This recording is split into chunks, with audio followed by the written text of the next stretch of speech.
Muy buenos días, nuevamente. Estamos estudiando en la escuela dominical acerca de los mandamientos de Dios. Estamos estudiando el sexto mandamiento. Y como parte del sexto mandamiento tenemos lo que podríamos llamar una intersección entre el quinto mandamiento, el poder del Estado como autoridad, a la cual debemos honrar y a la cual Dios ha dado el poder de la espada, y el mandamiento como tal, ¿verdad?, de no matarás, que también se extiende a la preservación de la vida, y eso lo vamos a seguir enfatizando. No matarás, es decir, no quitarás la vida injustamente, también es acerca de hacer lo que esté a mi alcance para preservar la vida de mi prójimo. Entonces, en este contexto es que estábamos viendo acerca de diferentes maneras o propósitos en que el castigo es ejercido. Vimos que a veces el castigo tiene el propósito de disuadir, a veces de reformar, a veces de restituir, algunas veces de retribuir. Y entre esos tipos de castigos hemos llegado al caso de las prisiones. Entonces, como mencionaba al final de la clase pasada, la cárcel como tal no se nos menciona, ¿verdad?, como parte de las estipulaciones para Israel, y sobre todo cuando estuvieron en el desierto, como una medida permanente. O sea, cuando se nos dice que una persona era puesta en la cárcel, era mientras Dios determinaba qué se iba a hacer con la persona. En algunos casos era para escuchar que su sentencia iba a ser la muerte. Pero no es que las cárceles eran desconocidas. José estuvo encarcelado en Egipto, ¿verdad? Entre otras muchas referencias que tenemos, y eventualmente también sabemos que ya cuando Israel se constituye como reino también usaban de cárceles, encarcelaban a los profetas, por ejemplo. Entonces, lo que tenemos que ver es que lo que en muchos casos hubiera meritado, o que más bien hoy amerita el encarcelamiento, antes hubiera sido penalizado con azotes, con que la persona restituyera al agraviado, con esclavitud o en algunos casos con la pena capital. Entonces las sentencias a prisión vinieron a reemplazar muchos de estos castigos, a veces supuestamente con el fin de corregir a las personas, y por eso también a veces a las cárceles se les llamaba de esta manera, ¿verdad?, como penitenciarías, ¿verdad?, donde supuestamente la persona iba a penar, ¿verdad?, en el sentido como de que se arrepintiera de lo que había hecho, o centros correccionales. Ahora, con esto en mente, cabe preguntarse si esa finalidad se ha logrado, donde más bien muchos de ellos aprenden de otros criminales, o como les decía, igualmente siguen delinquiendo aún desde la cárcel. Entonces, nosotros no podemos tomar las leyes y castigos de los días de Israel y aplicarlos literalmente, pero sí podemos utilizar los medios legítimos, según la nación en la que cada uno esté, para que las penas que hayan sido determinadas se apliquen. Y si consideramos que una pena es injusta en el sentido de que es insuficiente, podemos abogar para que esa pena sea más severa, o si es injusta porque más bien se excede en lo que está castigando, pedir que sea una pena mucho menor o una multa menor, que sea castigada de manera diferente. Entonces, aquí, si fuera simplemente por un asunto de números, ¿verdad?, hay algunos países que tienen bajas tasas de criminalidad y no necesariamente son los que tienen más cárceles. La diferencia está en que sí tienen un sistema eficiente para aplicar la ley. Obviamente, cuando la desconfianza está de que la ley no se aplica en algún lugar, eso fomenta la delincuencia. Esto lo menciono, ¿verdad?, porque uno pudiera contrastar dos países como Islandia y Singapur, ambos con baja criminalidad, ambos considerados países muy seguros, y sin embargo, por ejemplo, Islandia no tiene la pena capital y Singapur sí. Y eso entonces me lleva al tema de la pena capital. ¿Qué de esta pena? ¿Qué de ese tipo de castigo? Nosotros debemos considerar lo que dice la Escritura al respecto. Y son muchos los pasajes que establecen la pena de muerte. ¿Y para qué? Vean, es una lista extensa, no vamos a leer todos los pasajes, pero para que nos demos una idea. ¿Para qué establece la Escritura? Al menos, y este es el contexto importante, ¿qué establecía la Escritura? ¿Verdad? Es decir, la ley civil para los días de Israel, que era merecedor de la pena de muerte. Bueno, en primer lugar, el asesinato. Vamos a Levítico 24:17. En algunos casos vamos a leer solo un pasaje de las diferentes citas. Varios tienen varios ejemplos que se pudieran aportar. Levítico 24:17. Asimismo, el hombre que hiere de muerte a cualquiera persona que sufra la muerte. Lo tenemos también para el adulterio. Levítico 20:10. Levítico 20:10. Si un hombre cometiere adulterio con la mujer de su prójimo, el adúltero y la adúltera indefectiblemente serán muertos. También para el incesto, versículo 11. Cualquiera que yaciere con la mujer de su padre, la desnudez de su padre descubrió. Ambos han de ser muertos, su sangre será sobre ellos. Si alguno durmiere con su nuera, ambos han de morir. Cometieron grave perversión, su sangre será sobre ellos. Si alguno se ayuntare con varón como con mujer, abominación hicieron. Ambos han de ser muertos, sobre ellos será su sangre.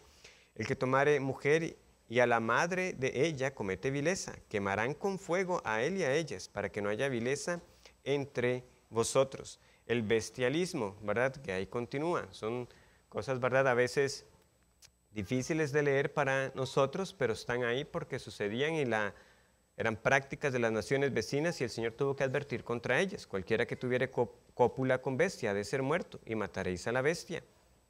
Y si alguna mujer se llegare a algún animal para ayuntarse con él, a la mujer y al animal matarás. Morirán indefectiblemente. Su sangre será sobre ellos. La sodomía también, ya lo leímos en el versículo 13, ¿verdad? Si alguno se ayuntare como con varón, como con mujer. La violación en Deuteronomio 22:25. Deuteronomio 22:25. Mas si un hombre hallare en el campo a la joven desposada y la forzare a aquel hombre acostándose con ella, morirá solamente el hombre que se acostó con ella. El falso testimonio en delitos capitales, Deuteronomio 19. ¿A qué se refiere esto? Usted está jurando. Y si usted era hallado testigo falso, dice lo siguiente, Deuteronomio 19:16. Cuando se levantare testigo falso contra alguno para testificar contra él, entonces los dos litigantes se presentarán delante de Jehová y delante de los sacerdotes y de los jueces que hubieren aquellos días. Y los jueces inquirirán bien, y si aquel testigo resultare falso y hubiere acusado falsamente a su hermano, entonces haréis a él como él pensó hacer a su hermano, y quitarás el mal de en medio de ti. Y los que quedaren oirán y temerán, y no volverán a hacer más una maldad semejante en medio de ti. Y no le compadecerás, vida por vida, ojo por ojo, diente por diente, mano por mano, pie por pie. Aquí vemos, ¿verdad?, varios de los principios que vimos o propósitos en los castigos. Tenemos el disuadir, ¿verdad? Los que queden verán esto, oirán y temerán. Y también un principio de retribución equitativo, la ley del talión, vida por vida, mano por mano. Esto por falso testimonio. Ahora, ¿cuántos mienten sin ninguna consideración de las consecuencias en nuestros días? Bueno, pero ¿qué más? Tenemos también el caso del secuestro, Éxodo 21:16. Éxodo 21:16.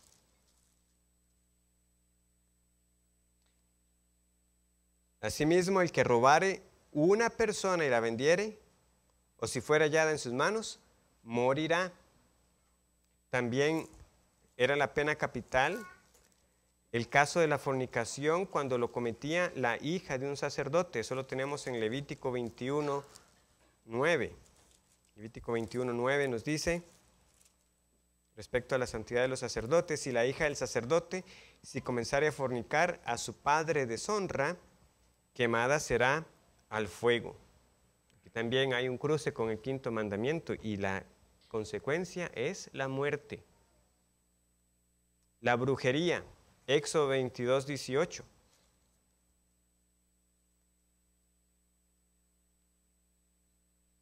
A la hechicera no dejarás que viva. A la hechicera no dejarás que viva. Los sacrificios humanos, Levítico 20, del 2 al 5. Dirás asimismo a los hijos de Israel: cualquier varón de los hijos de Israel o de los extranjeros que moran en Israel, que ofreciere alguno de sus hijos a Moloc, de seguro morirá. El pueblo de la tierra lo apedreará. Y yo pondré mi rostro contra el tal varón, y lo cortaré de entre su pueblo, por cuanto dio de sus hijos a Moloc, contaminando mi santuario y profanando mi santo nombre. Si el pueblo de la tierra cerrare sus ojos respecto de aquel varón que hubiere dado de sus hijos a Moloc para no matarle, entonces yo pondré mi rostro contra aquel varón y contra su familia, y le cortaré de entre su pueblo, con todos los que fornicaron en pos de él, prostituyéndose con Moloc. Ahora, ¿qué podemos decir de esto? Sacrificó el pueblo a Moloc. Los reyes los llegaron a hacer. Manasés, uno de los reyes más perversos, lo cometió. Entonces, empezando desde las autoridades, vemos que muchos de estos pecados, el pueblo no hizo lo que el Señor había dicho que tenían que hacer. Y en efecto sucedió lo que Él dijo. Él puso su rostro, no contra uno, sino contra toda la nación. Porque ellos cerraron sus ojos a los pecados tan descarados con los que corrompieron la tierra que el Señor les dio. Pero hay más: golpear o maldecir al padre o a la madre. Éxodo 21, 15. Éxodo 21, 15. El que hiriere a su padre o a su madre, morirá. Los delincuentes, jóvenes rebeldes, incorregibles, la muerte también. Deuteronomio 21, 18. Deuteronomio 21, 18. Si alguno tuviera un hijo contumaz y rebelde, que no obedeciere a la voz de su padre ni a la voz de su madre, y habiéndole castigado no les obedeciere, entonces lo tomarán su padre y su madre y lo sacarán ante los ancianos de su ciudad y a la puerta del lugar donde viva. Y dirán a los ancianos de la ciudad: este nuestro hijo es contumaz y rebelde, no obedece a nuestra voz, es glotón y borracho. Entonces todos los hombres de su ciudad lo apedrearán y morirá. Así quitarás el mal de en medio de ti, y todo Israel oirá y temerá.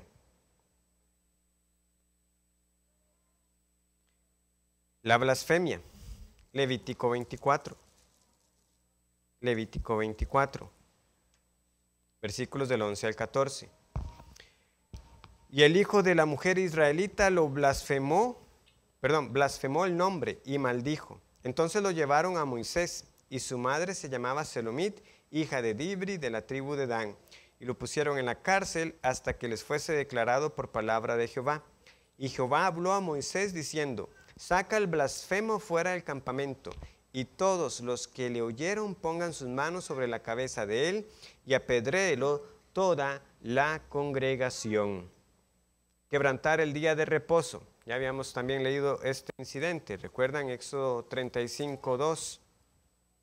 Éxodo 35, 2.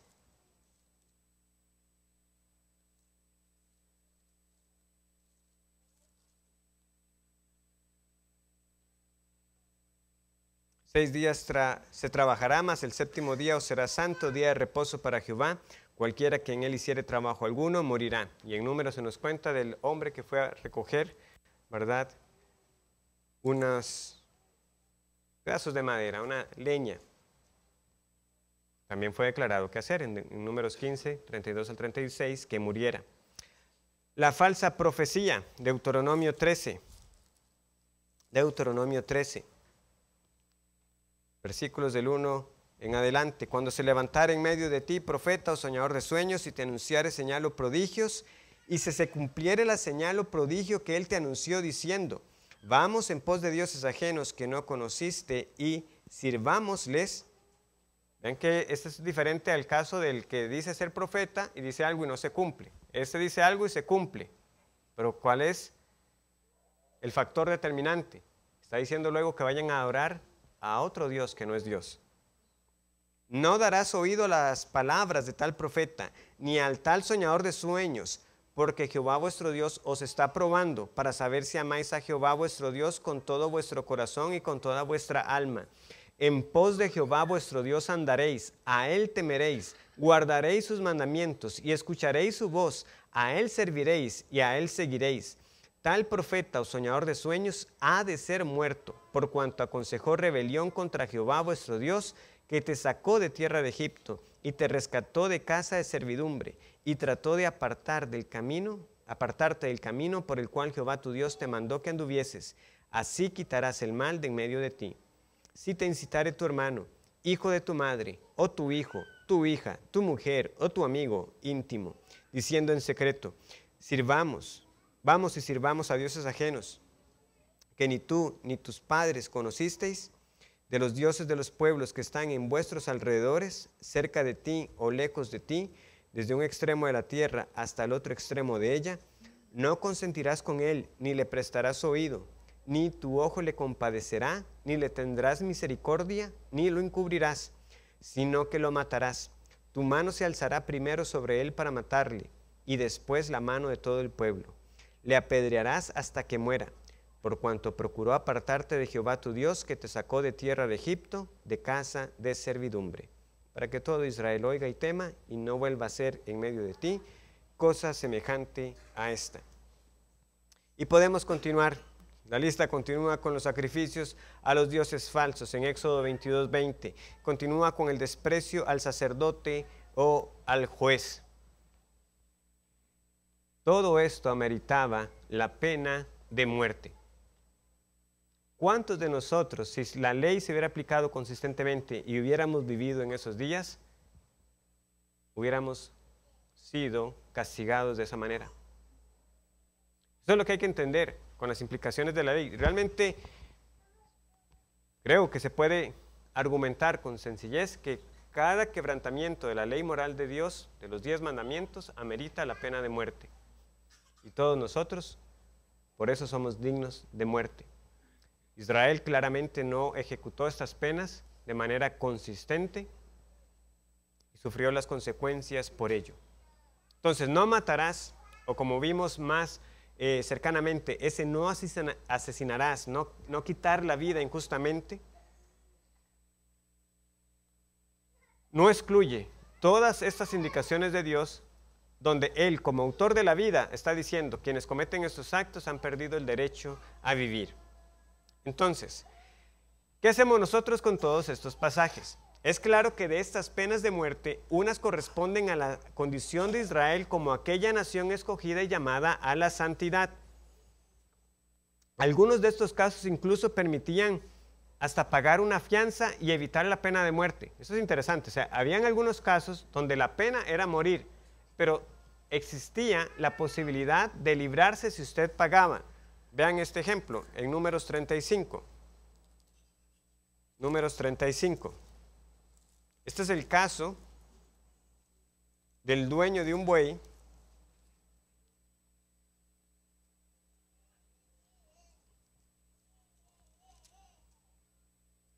versículo 31.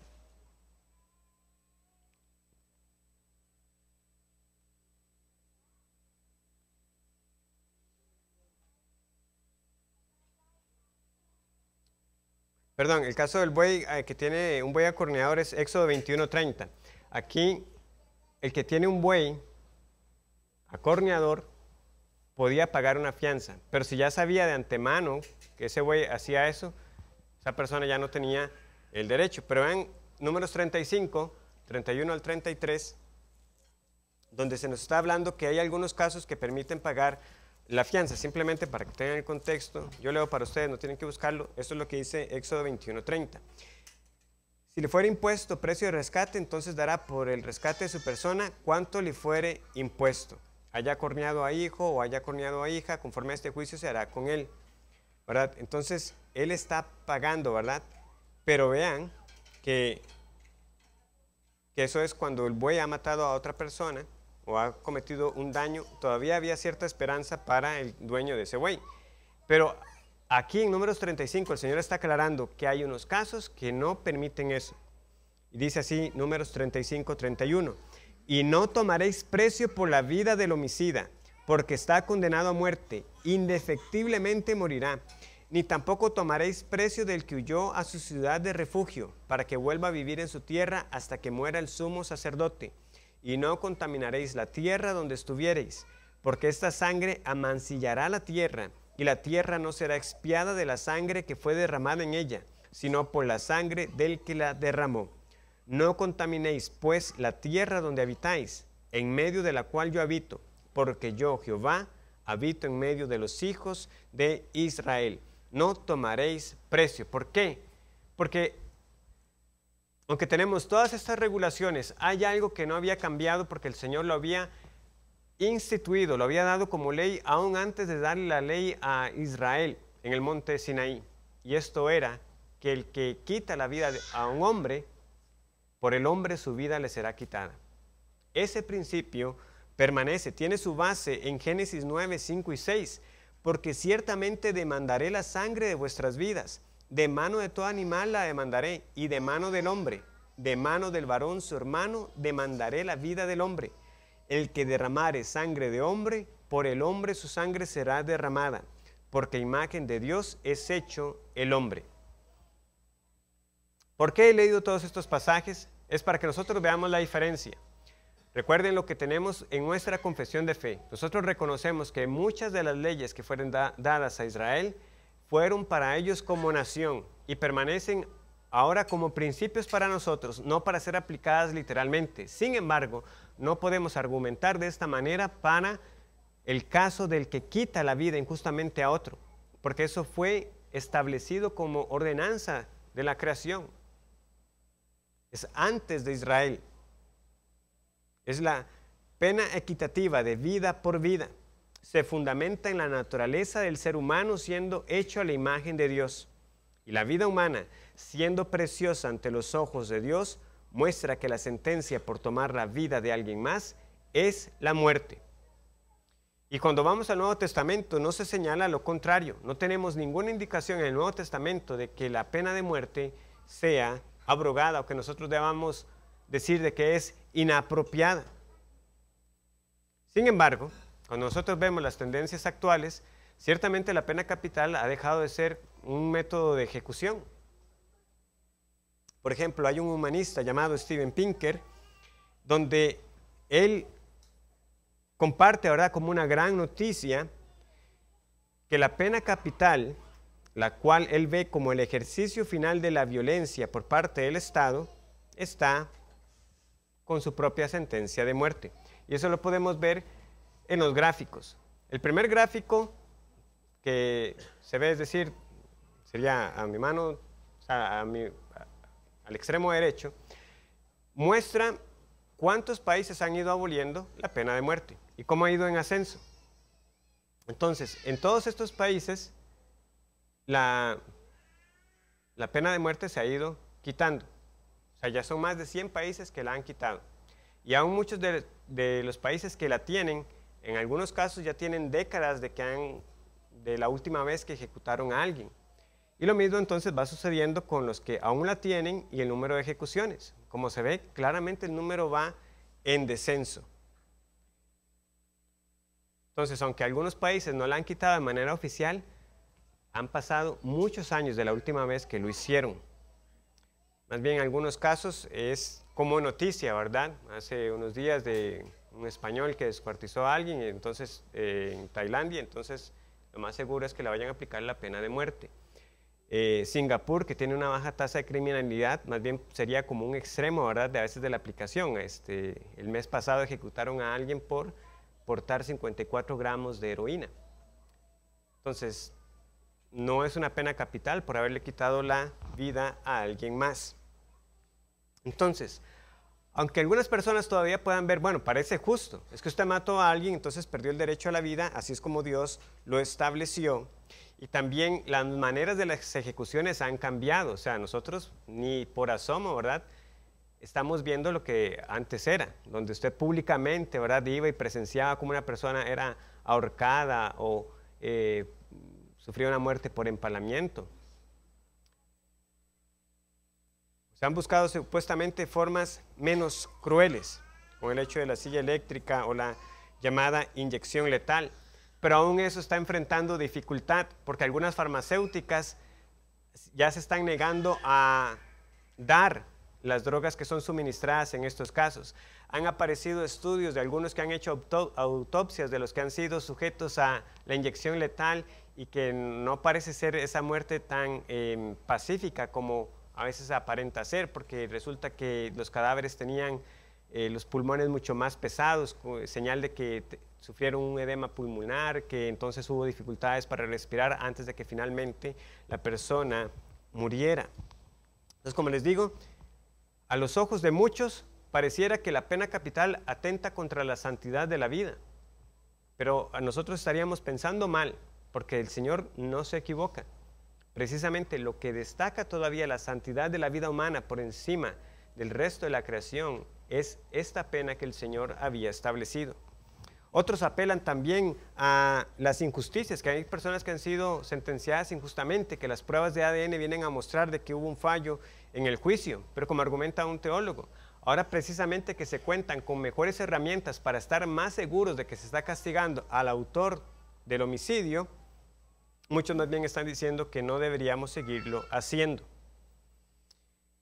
Entonces, el apoyo, por tanto, a la pena capital es ahora minoritario, pero como creyentes debemos ver su principio escritural y no regirnos simplemente por las estadísticas o por la popularidad, de manera que un apoyo a una futura ley que busque traerla de vuelta no sería algo inapropiado, aunque siendo realistas, en el caso de nuestra nación es algo que se ve claramente muy lejano de suceder.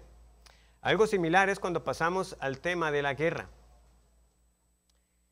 Este es otro tema que también viene a ser radicalmente diferente para un país como el nuestro, que más bien se jacta, ¿verdad?, de ser supuestamente el primer país que había abolido el ejército, aunque había una cifra ahí de otra nación, ahorita no me acuerdo cuál es, que lo había restado poder militar en 1800 y algo, pero bueno, Costa Rica el primer país sin ejército, está bien, en 1949.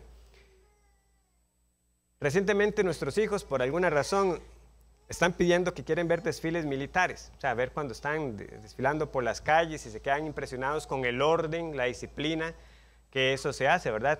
Nada cercano a nuestros desfiles del 15 de septiembre, ¿verdad? Con más cumbia, merengue y todo ese asunto, ¿verdad? Que un ejercicio de disciplina ordenado, ¿verdad?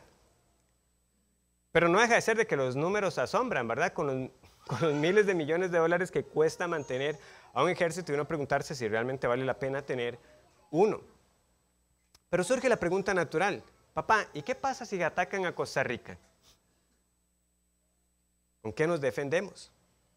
Como con la pena capital, la guerra, aunque no nos parezca, también viene en declive.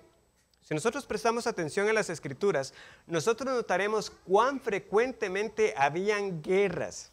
O sea, lo normal era estar en guerra. Los periodos de paz era prepararse a la siguiente guerra. Abraham tuvo que salir a pelear contra 5 reyes, recuerdan que lo estudiamos hace poco, unas confederaciones. Tuvo que hacerlo porque Lot, por estar viviendo cerca de Sodoma, se vio involucrado y tuvo que ir a rescatarlo.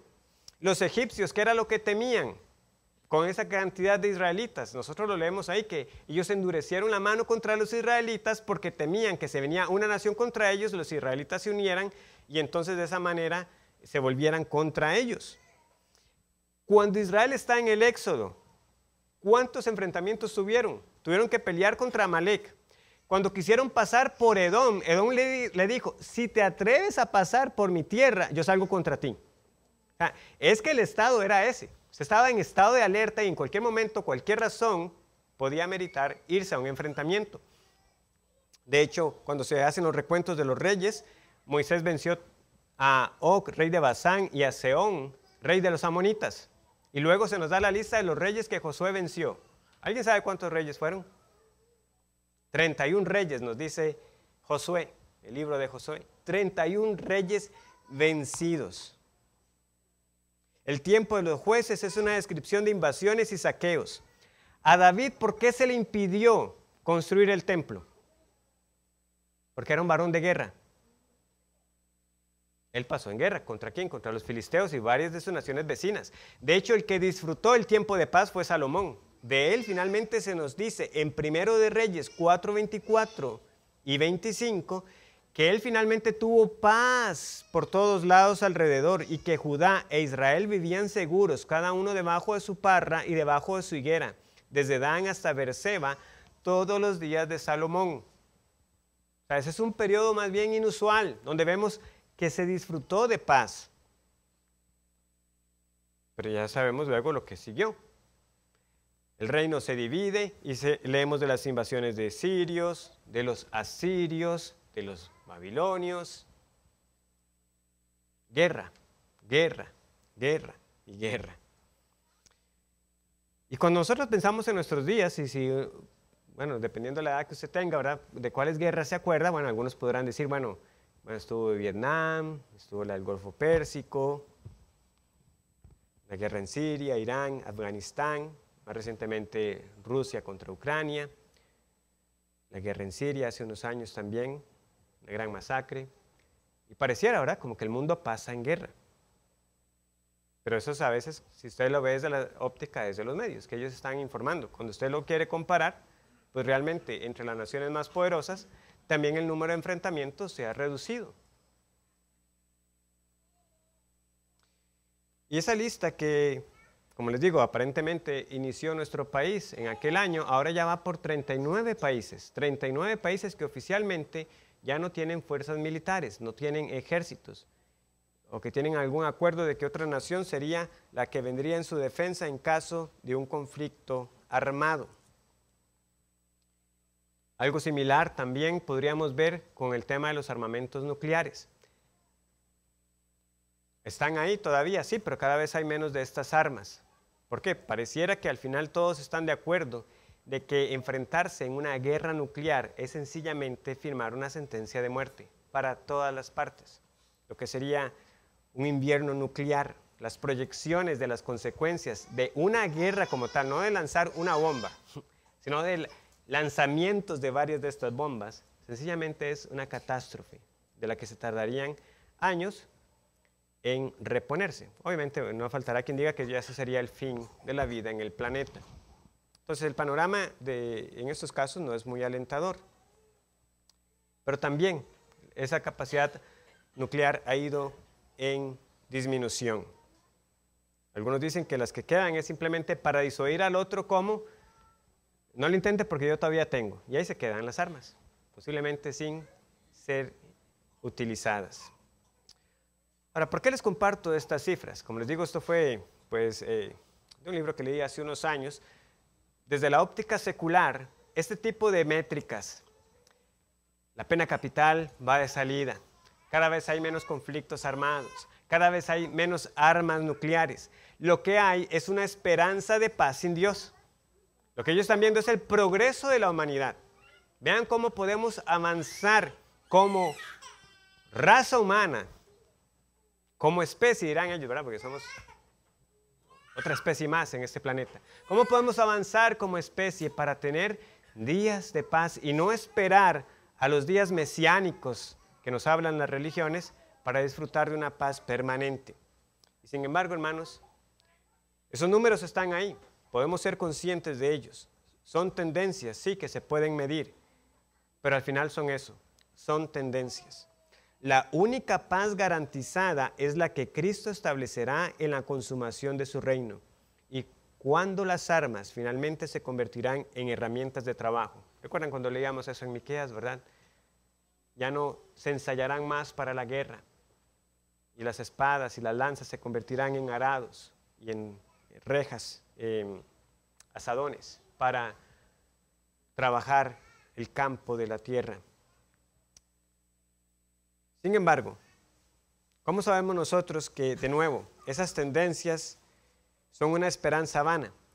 Porque el cristianismo como tal no evita el conflicto, más bien es anticipado por nuestro Señor Jesús, que por su causa siempre habrá conflicto. Hay familias que serán divididas por causa del Señor. ¿Qué es lo que dice nuestro Señor Jesús en Lucas 12? Y esto, claro, esto no es vendiendo una visión pesimista de la vida, pero vea cómo todo va para la paz, porque tiene usted que venir a decir de que tiene que haber que el padre contra la madre, porque lo dijo el Señor Jesús. O sea, el Señor Jesús nos está diciendo que por causa de Él, hay un conflicto que no será resuelto hasta que Él regrese. Lucas 12:51. ¿Pensáis que he venido para dar paz en la tierra? Es el Señor Jesús, el príncipe de paz. Sí, no. Os digo no, sino disensión. Porque de aquí en adelante 5 en una familia estarán divididos, 3 contra 2 y 2 contra 3. Estará dividido el padre contra el hijo y el hijo contra el padre, la madre contra la hija y la hija contra la madre, la suegra contra su nuera y la nuera contra su suegra. Conflicto real, no los chistes que se hacen en el mundo de las suegras. No, conflicto real, familias divididas por causa del Señor. El Señor nos dice que por causa de Él, sencillamente, no todo será paz en esta tierra por ahora, sino que de aquí en adelante, desde que Él dijo sus palabras, aquí en este país es porque no lo estamos sufriendo. Pero eso usted tiene que verlo con los hermanos en los países donde hay persecución, donde usted en efecto es excluido de la familia cuando usted dice que es de Cristo, cuando la misma familia lo entrega a las autoridades para que sea ejecutado. Eso es conflicto. Por tanto, aunque la espada ha sido quitada de la familia y de la iglesia, excepto, ¿verdad?, para nosotros defendernos, y ahora la tiene el Estado, y que una guerra en nuestro país se ve lejana, tiene que ser una pregunta que debemos hacernos. Que, de nuevo, para otros países como en Estados Unidos es más cercana, y para otras naciones que todavía tienen los ejércitos donde usted tiene que cumplir con un servicio militar. De nuevo, son cosas que nosotros nos cuesta identificarnos, pero sí son preguntas que otros cristianos tienen que hacerse. Tengo que participar del servicio militar. No me puedo oponer con una razón de conciencia. Y de nuevo, cuando nosotros vemos lo que la Biblia dice, no se ve nada impropio en que uno como cristiano, si la nación tiene que defenderse del ataque de otra nación, que usted defienda a esa nación. Usted no participa con gusto en el acto de matar a otro. Pero Juan el Bautista no le dijo a los soldados que dejaran de ser soldados. Tampoco lo hizo Pedro con el soldado devoto que estaba con Cornelio. Es interesante, usted lee en Hechos 10 y 11, se nos habla de un soldado devoto que estaba ahí en la casa de Cornelio. Y llegó la salvación ahí. Y no se nos dice que a ese soldado se le pida que deje de ser soldado. Pablo usa el oficio de soldado para ilustrar la vida cristiana. Y el Señor Jesucristo mismo nos dice que fue maravillado por la fe de un centurión. Esto no quiere decir que para todos los cristianos ha sido sencillo. Cuando se revisa la historia del cristianismo, usted va a leer en el libro de los mártires, en la historia de Eusebio, uno de los más populares también, el de Justo González, ¿qué era lo que pasaba? Habían cristianos que decían, no hay nada impropio, eran soldados, pero aún siendo soldados, algunos llegaron a ser ejecutados porque en ocasiones, según el emperador que estuviera, si no les estaba yendo bien en la batalla, no faltaba algún sacerdote que echara la culpa, un sacerdote pagano, que eso es porque no les hemos ofrecido sacrificios a X deidad. Entonces, obviamente, ahí el soldado cristiano se oponía, él no iba a participar en esos sacrificios, era martirizado, pero no por participar como soldado cristiano, sino por oponerse en dar devoción a otro Dios.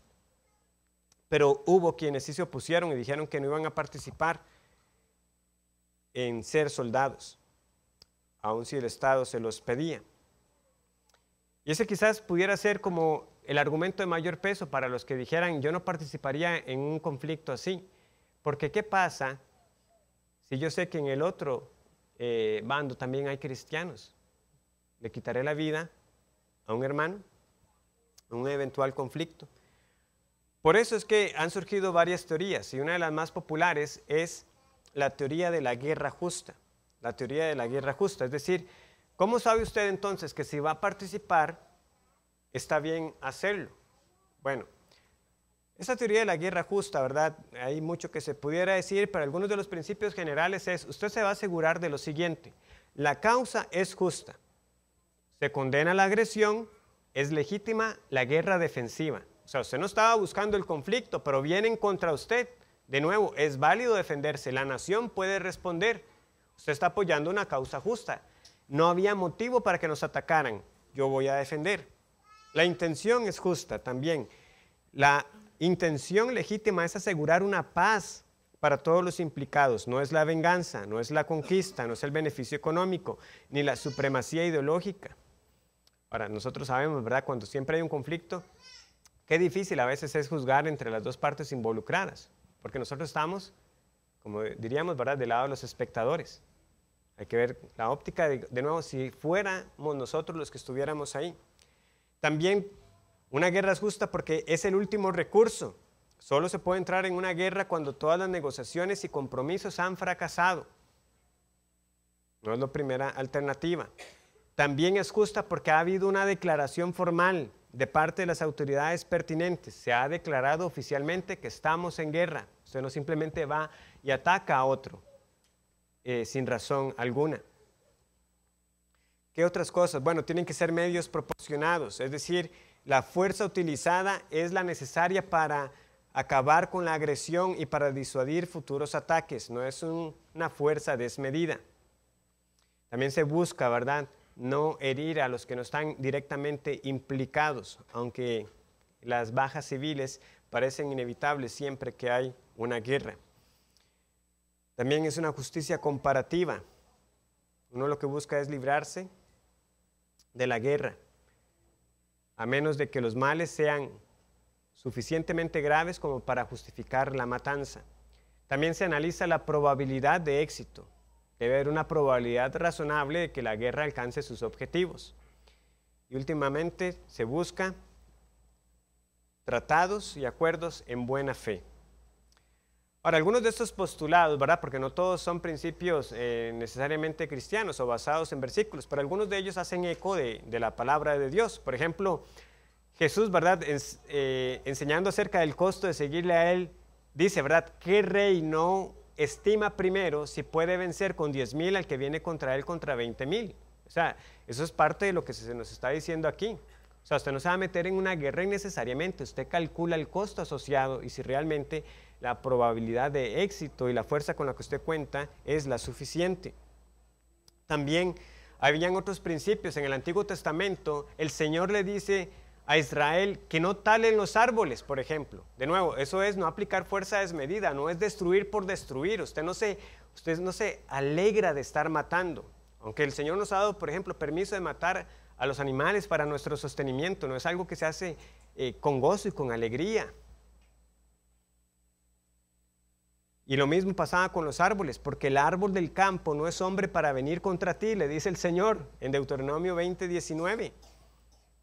Solamente se talaban los árboles necesarios para hacer armas, ¿sí?, o para el sostenimiento necesario. Entonces, de estos postulados, y en especial de que a la iglesia no se le facultó a pelear, excepto de nuevo como defensa individual a nivel personal, hay que reconocer que al hablar de la guerra hay que ver las cruzadas como un punto negro en la historia de la iglesia. Entonces espero, de nuevo, como les digo, traigo el tema porque a veces algunos se pueden preguntar, o sea, ¿cuál es nuestra postura? Porque hemos tenido que hablar contra el pacifismo. Pero hay algo ya más cercano, que quizás sí que vamos a tener que defender de mejor manera, y es el tema del aborto. Y hoy solamente vamos a poder introducir con... No, mentira, ya tuve que haber terminado, ¿verdad? 9:45, sí, no, quedó para el otro domingo. Entonces, que el Señor les bendiga, hermanos. Recuerden...